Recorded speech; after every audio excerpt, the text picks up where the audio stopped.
오늘 하나님께서 우리에게 주신 말씀은 시편 78편 1절에서 8절입니다. 하나님의 말씀을 봉독합니다. 내 백성이여 내 율법을 들으며 내 입의 말에 귀를 기울일지어다. 내가 입을 열어 비유로 말하며 예로부터 감추어졌던 것을 드러내려 하니 이는 우리가 들어서 아는 바요 우리의 조상들이 우리에게 전한 바라. 우리가 이를 그들의 자손에게 숨기지 아니하고 여호와의 영예와 그의 능력과 그가 행하신 기이한 사적을 후대에 전하리로다.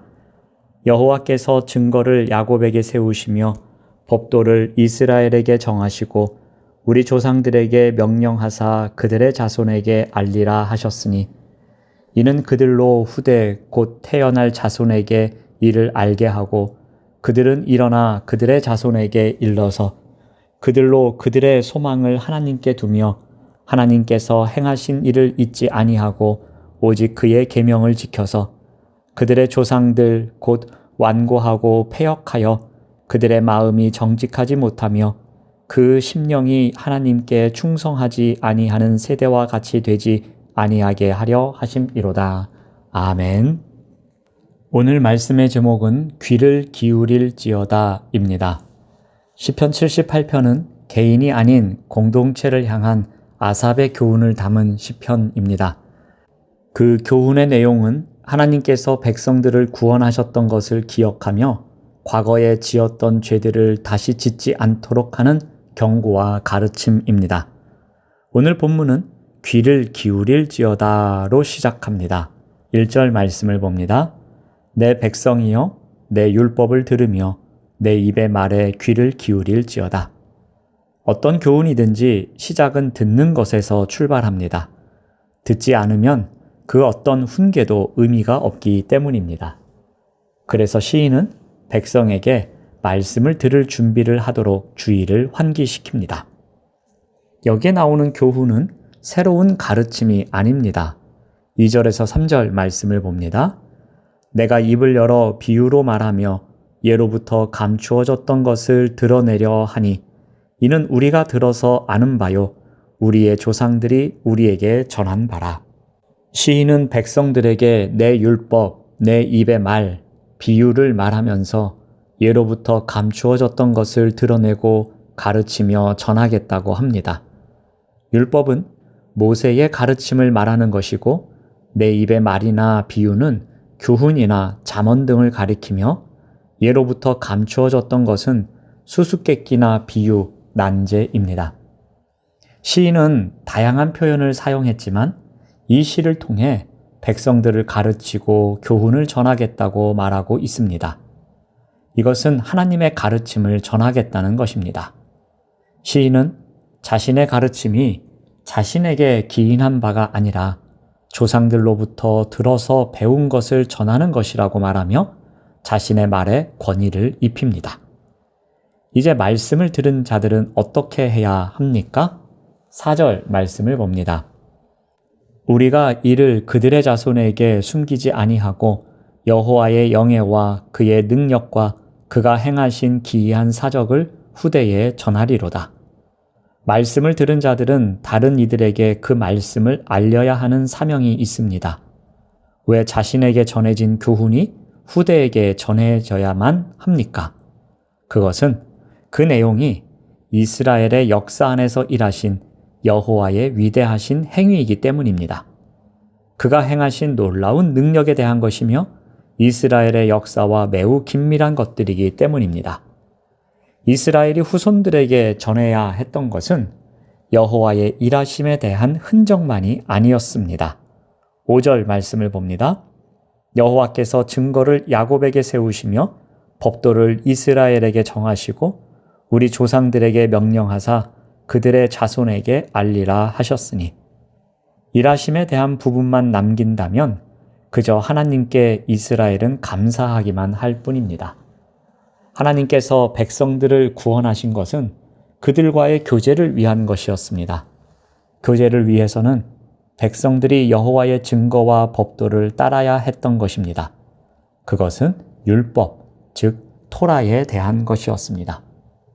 이와 같이 후손들에게 전해야 하는 목적은 무엇입니까? 먼저 소망을 어디에 둬야 하는가입니다. 7절 말씀을 봅니다. 그들로 그들의 소망을 하나님께 두며, 하나님께 소망을 두는 것은 인생의 주인이신 하나님께 초점을 두고 살아가게 하는 것을 말합니다. 세상은 수많은 잘못된 소망을 제시합니다. 성공해야 소망이 있다. 인기를 얻어야 소망이 있다. 그러나 진정한 소망은 변하지 않으시는 하나님께 있습니다.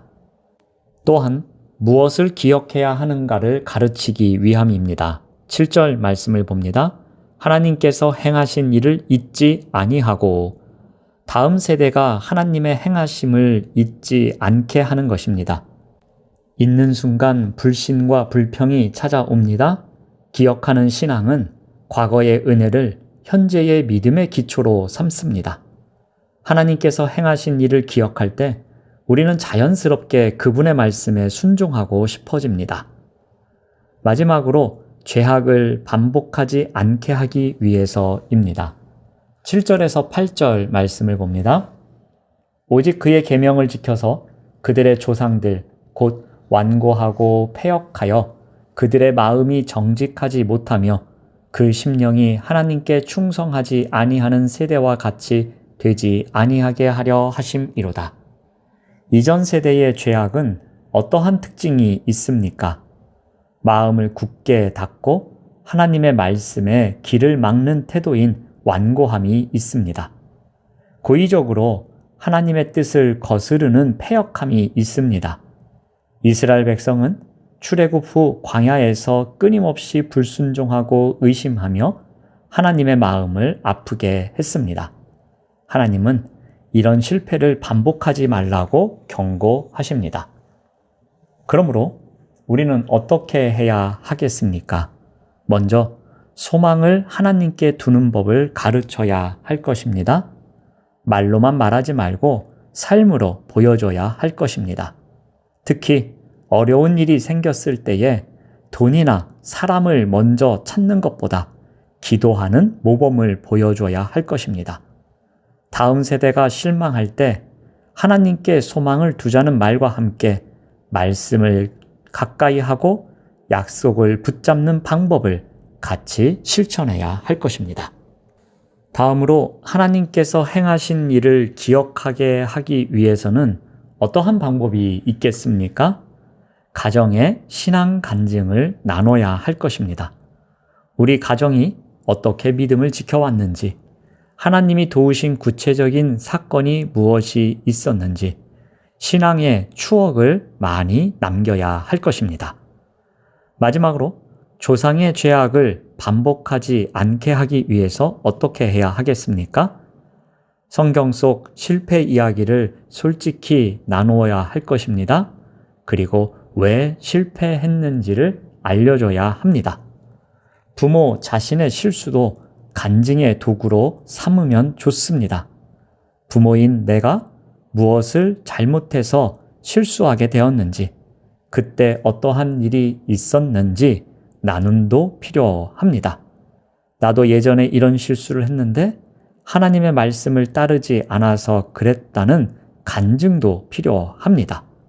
매일의 작은 순종 훈련을 통해서 마음을 다스리는 훈련도 함께 하는 것이 필요합니다.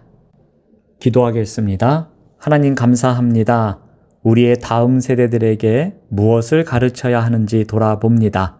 소망을 하나님께 두는 법을 가르치며 하나님께서 행하신 일을 기억하도록 가르치게 하옵시고, 조상의 죄악을 반복하지 않으며 살아가도록 가르치는 삶이 되도록 인도하여 주시옵소서. 예수님의 이름으로 기도드립니다. 아멘.